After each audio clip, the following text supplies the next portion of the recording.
দেখছো জায়ান, এই পুরো বাড়িটা হচ্ছে গিয়ে আমার পুরো 1 কোটি টাকা খরচা করে এই বাড়িটা বানাইছি। তোর গেছিলাম না একদিন বড় লোক হমু, দেখ এখন বড় লোক হয়ে গেছি। চল আজানটা দিছে, নামাজটা পড়ে আসি।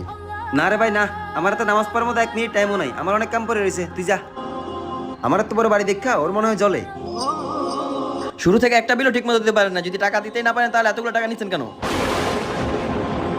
আরে আমার বন্ধুরে এভাবে কেন অপমান করতেছে? যদি টাকা দেওয়ার সামর্থ্য না থাকে তাহলে কোম্পানি থেকে এতগুলো টাকা দিয়া বাড়িটা ক্যান করছেন।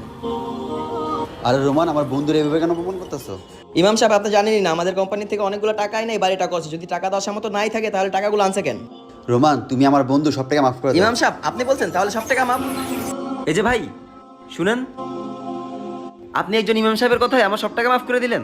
ভাই, আপনি হয়তো জানেন না সে একজন ইমাম সাহেব হওয়া সত্ত্বেও আমাদের কোম্পানি সিও। হায় রে, আর আমি ভাবতাম ওই আমার বাড়ি দেখতে চলে।